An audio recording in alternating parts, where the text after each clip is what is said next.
Hi guys, welcome back. ISL പുതിയ season വന്നുകൊണ്ട് തന്നെ എങ്ങനെ ISL മൊബൈൽ ഫോണിൽ വാച്ച് ചെയ്യാമെന്ന് തിരഞ്ഞെടുക്കുന്നവരാണ് നിങ്ങളെന്നുണ്ടെങ്കിൽ നിങ്ങൾക്ക് ISL വാച്ച് ചെയ്യാനുള്ള ഏറ്റവും എളുപ്പമായ ഒരു വഴി പറഞ്ഞുതരാം. കേരള ബ്ലാസ്റ്റേഴ്സിൻ്റെ മത്സരങ്ങൾ കാണാനുള്ള നിങ്ങൾക്ക് ഏറ്റവും എളുപ്പമായിട്ടുള്ള വഴി എന്ന് പറഞ്ഞാൽ നമ്മുടെ ചാനൽ സബ്സ്ക്രൈബ് ചെയ്താൽ ബെല്ലൈക്കൺ ഒന്ന് ഓണാക്കി വെച്ചാൽ മതി. കാരണം നമ്മൾ കേരള ബ്ലാസ്റ്റേഴ്സിൻ്റെ എല്ലാ മത്സരങ്ങളും നടക്കുന്നതിൻ്റെ 20 മിനിറ്റ് മുമ്പ് നമ്മൾ ലൈവ് ചെയ്യുന്നതായിരിക്കും. ലൈവ് ചെയ്യുന്നതിലൂടെ ആ ലൈവിൽ കമൻറ്റ് ബോക്സിൽ മാച്ചിൻ്റെ ലിങ്ക് നിങ്ങൾക്ക് മൊബൈൽ ഫോണിൽ വാച്ച് ചെയ്യാനുള്ള ലിങ്ക് അവിടെ പിൻ ചെയ്ത് വെച്ചിട്ടുണ്ടാവും. എല്ലാ മാച്ചിലും നിങ്ങൾക്ക് 20 മിനിറ്റ് മുമ്പ് ഇവിടെ ലൈവ് ഉണ്ടാവും. ഇപ്പോൾ ചാനൽ സബ്സ്ക്രൈബ് ചെയ്ത് ബെല്ലൈക്കൺ ഓണാക്കി വെക്കുകയാണ് ഏറ്റവും എളുപ്പമായിട്ടുള്ള വഴി. സെക്കൻഡ് വഴി എന്ന് പറയുന്നത് ISLൻ്റെ എല്ലാ ദിവസത്തെ ഫുട്ബോൾ മാച്ചുകളും അതുപോലെ തന്നെ മറ്റു ഫുട്ബോൾ മാച്ചുകളെല്ലാം നിങ്ങൾക്ക് കിട്ടാൻ വേണ്ടിയിട്ട് ഞാൻ എൻ്റെ ടെലഗ്രാം ഗ്രൂപ്പിൻ്റെ ലിങ്ക് ഇവിടെ കൊടുത്തിട്ടുണ്ട്.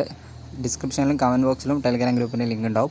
ജസ്റ്റ് അതിൽ ക്ലിക്ക് ചെയ്ത് നിങ്ങൾ കയറുകയാണെന്നുണ്ടെങ്കിൽ ഇന്ന് നടക്കുന്ന കേരള ബ്ലാസ്റ്റേഴ്സിൻ്റെ കളി മുതൽ ISLൻ്റെ അവസാന ഫൈനൽ മത്സരം വരെയുള്ള എല്ലാ മാച്ചിൻ്റെയും ലിങ്ക് ആ ഒരു 7:30 എപ്പോഴാണോ മാച്ച് തുടങ്ങുന്നത് അതിൻ്റെ മുമ്പായിട്ട് നിങ്ങൾക്ക് ആ ഒരു ഗ്രൂപ്പിൽ ഇട്ടായിരുന്നായിരിക്കും. അപ്പോൾ നിങ്ങൾ മാക്സിമം ഗ്രൂപ്പിൽ ജോയിൻ ചെയ്യാൻ ശ്രമിക്കുക.